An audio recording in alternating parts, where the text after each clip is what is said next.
La seule possible attitude face à un désir incontrôlé est une déclaration totale de guerre.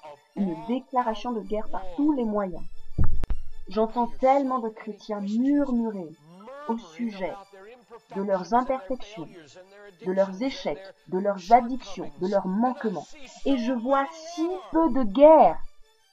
Le murmure, le murmure, le murmure. Pourquoi suis-je ainsi? Fais la guerre! Et si tu te demandes comment faire la guerre, alors va au manuel, qui est la Bible. Ne passe pas ton temps seulement à te lamenter au sujet de tes échecs, mais fais la guerre. Il est dit, je continue la citation, il y a quelque chose au sujet de la guerre qui aiguise les sens. Dès que tu entends le bruit d'une brindille, le froissement d'une feuille, tu te mets en attaque, en position pour attaquer. Dès que tu entends quelqu'un tousser, tu es prêt à appuyer sur la détente. Après des jours sans sommeil ou avec peu de sommeil, la guerre te garde vigilant, elle te tient dans la vigilance. La vie chrétienne est caractérisée par un temps de violence, de méchanceté, de radicalité. Nous devons être ainsi dans la vraie vie chrétienne.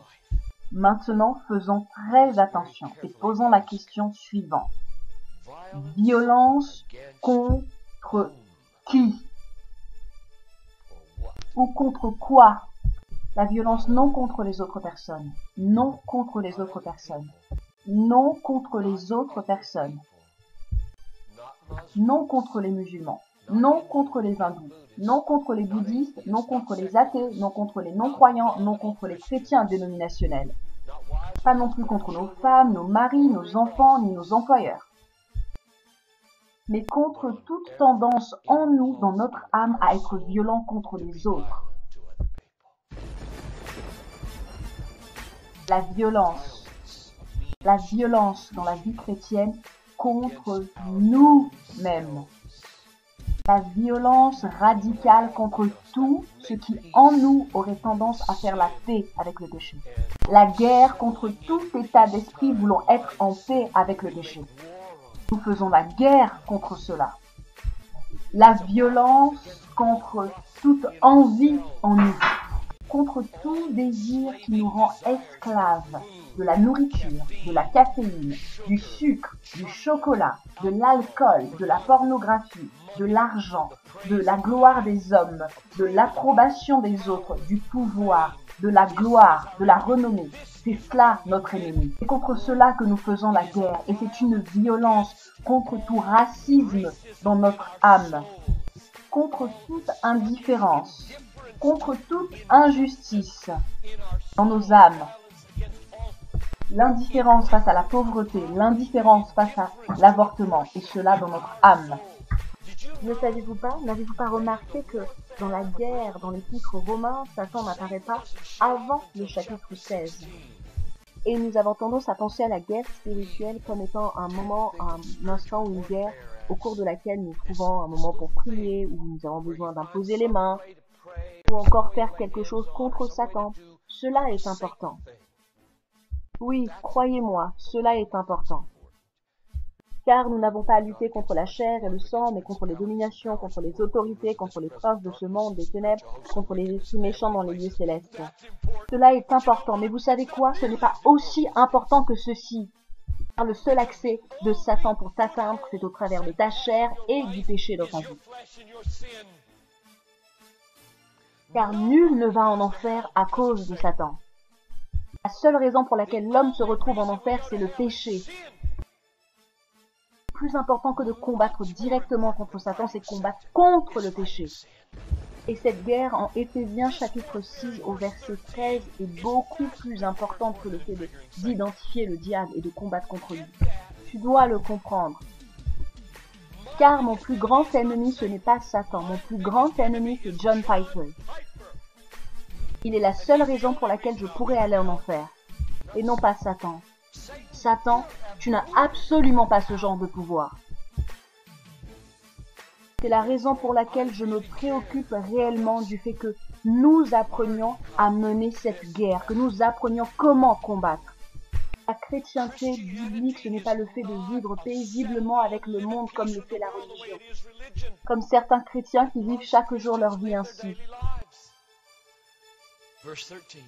Mais si par l'esprit vous faites mourir les actions du corps, il y a une violence dans la vie chrétienne. Et ce n'est pas contre quelqu'un d'autre, mais c'est contre nous-mêmes. En fait, il s'agit d'être violent contre notre propre méchanceté à l'encontre d'autres personnes.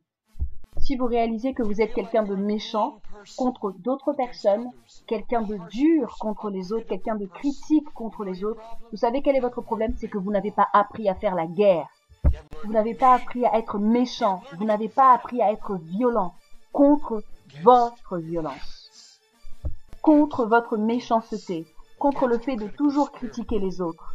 Vous vous plaignez d'être ainsi, vous en parlez, mais avez-vous fait la guerre?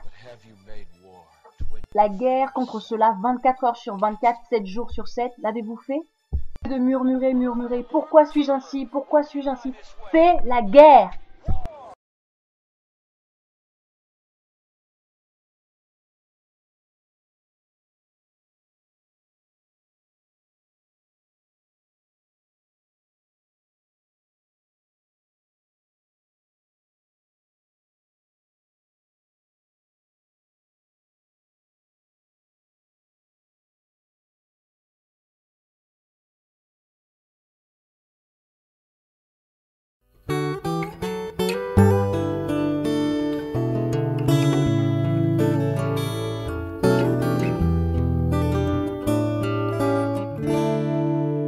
Je chante la croix car c'est la puissance, puissance de Dieu pour moi qui ai cru. Chose impossible, mais Dieu l'a fait. Il a condamné le péché dans la chair. Je chante la croix car c'est la puissance, puissance de Dieu pour moi qui ai cru. Chose impossible, mais Dieu l'a fait. Il a condamné le péché dans la chair. Chose impossible pour tout humain. Par Adam j'étais esclave du péché. Il a fait et m'a libéré. Lui seul a pu m'affranchir du péché. Chose impossible pour tout humain. Par Adam j'étais esclave du péché. Il a fait et m'a libéré. Lui seul a pu m'affranchir du péché. Alléluia. Oh, oh, oh. Alléluia. Personne n'est juste, même pas un seul. C'est ce que disait la loi quant aux humains. Mais par la croix, je suis sanctifié. Alléluia. Justifié par l'offrande du corps de Jésus. Et je suis saint, enfant du royaume, libre d'entrer dans le lieu très saint. Plus de rituels, plus de sang de bouc. Mon Père a pourvu à tout ce qu'il fallait. Alléluia. Chose impossible pour tout humain. Par Adam j'étais esclave du péché. Il a fait et m'a libéré. Lui seul a pu m'affranchir du péché. Oh, chose impossible pour tout humain. Par Adam j'étais esclave du péché. Il a fait et m'a libéré. Lui seul a pu m'affranchir du péché. je chante la croix, car c'est la puissance de Dieu pour moi qui ai cru en Jésus.